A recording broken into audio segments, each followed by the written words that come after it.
안녕하십니까, 박사입니다. 11월 28일 상하이에서 발생한 록다운 반대 시위에서는 공산당 샤타이, 시진핑 샤타이, 공산당 물러나라, 시진핑 물러나라는 구호가 등장했습니다. 베이징에서는 록다운을 해제하라, 이제 좀 살고 싶다고 사람들이 외쳤습니다. 광저우에서는 체포된 사람들을 풀어주라는 구호가 나왔습니다. 윈난에서는 일어나라, 전 세계에 핍박받는 이들이여 라는 국제가를 불렀습니다. 국제가는 공산주의 혁명을 촉구하는 코민테른의 곡입니다. 저장에서는 백지를 드는 퍼포먼스가 등장했습니다. 스촨에서는 자유를 원한다, 핵산 검사를 받지 않을 자유를 희구한다고 외쳤습니다. 상하이에서는 자유가 아니면 죽음을 달라는 사람도 있었습니다.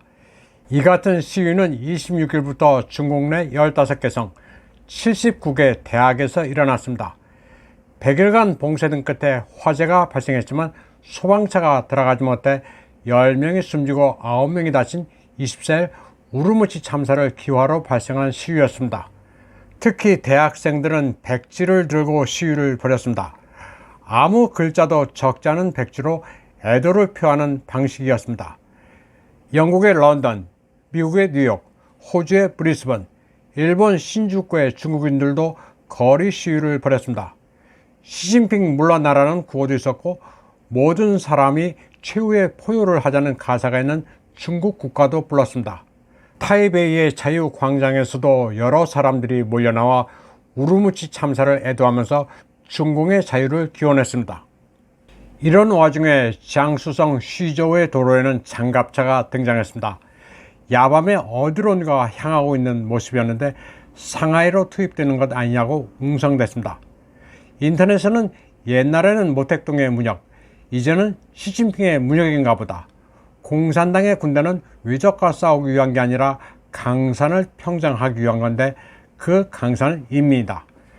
평민을 살육하려는 건지 공포스럽다는 말들이 나왔습니다. 마치 탱크를 동원해 시위 대학생들을 무력으로 진압한 육사 천안문 사건을 연상시키는 시각적 조건이 만들어졌습니다. 마침 미국에서는 천안문 사태의 학생 지도자 왕단도 등장해 봉기를 호소하기도 했습니다. 이 모든 것들을 보면 마치 중공에서 천하대란이 일어나고 있는 듯한 분위기였습니다. CNN과 BBC 등 서구 매체들은 중공 전역에서 민중의 봉기가 들불처럼 일어나고 있다. 백지 혁명이 일어나 전국의 학교로 번지고 있다. 중공은 이제 배반의 시기로 접어들었으며 시진핑은 가장 위기의 순간을 맞이하고 있다고 보도했습니다. 공산당 물러가라, 시진핑 물러가라는 구호까지 나왔으니 최후가 멀지 않은 것으로 비춰졌습니다. 이 와중에 온갖 가짜뉴스도 기승을 부렸습니다. 백지 혁명을 우려해 A4지 판매 금지령이 내려졌다는 풍문이 나돌았습니다. 그러자 상하이 문구협회는 그런 사실 자체가 없었다면서 인터넷에 떠도는 허무맹랑한 가짜뉴스를 당국에 신고했습니다. 또 성난 군중이 상하이 시청사로 쳐들어갈 것이며 중화민국 편입을 선언할 것이라는 루머도 나돌았습니다. 그런데 이는 누가 텔레그램에 올린 글에 불과했습니다.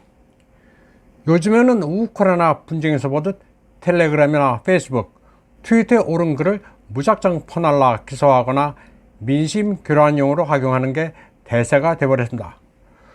중공 정세와 관련해서도 소위 오신트 소식통들이 기승을 부리고 있습니다.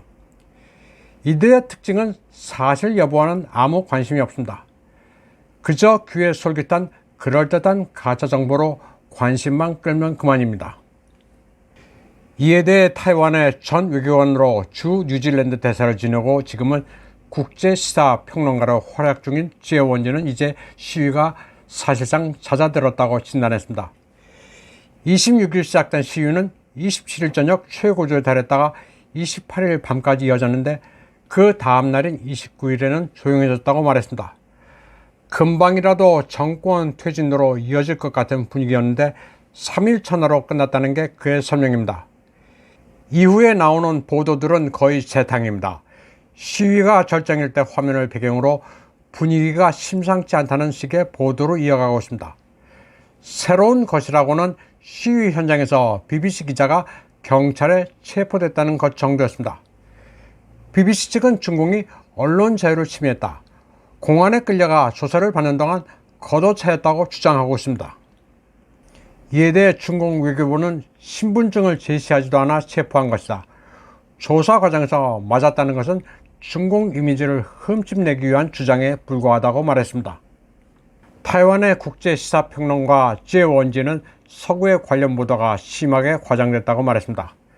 시위가 전국으로 번지고 있다고 했는데 여러 대도시에서 군중들이 모인 것은 사실이지만 전국이라고 말하기는 힘들다고 평가했습니다.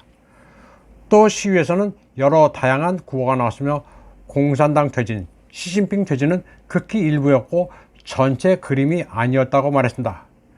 그리고 참가 군중도 수가 그리 많은 것은 아니라고 했습니다. 실제로 서구 매체에 등장하는 시위하면은 높은 곳에서 전체를 잡은 컷은 거의 없었습니다. 수천 명, 수만 명이 거리에 나온 서구의 반전 시위, 인플레이션 항의 시위에 비하면 아무것도 아니라는 거였습니다. 타이완의 또 다른 시사평론가 라유에첸도 비슷한 평가를 내렸습니다. 시위 군중의 수가 그리 많지 않은 데 비해 촬영하는 카메라와 구경꾼들은 많았다고 말했습니다. 여기에는 외국 기자도 섞여 들어왔는데 어떻게 그들이 이벤트가 시작되자마자 왔느냐고 말했습니다.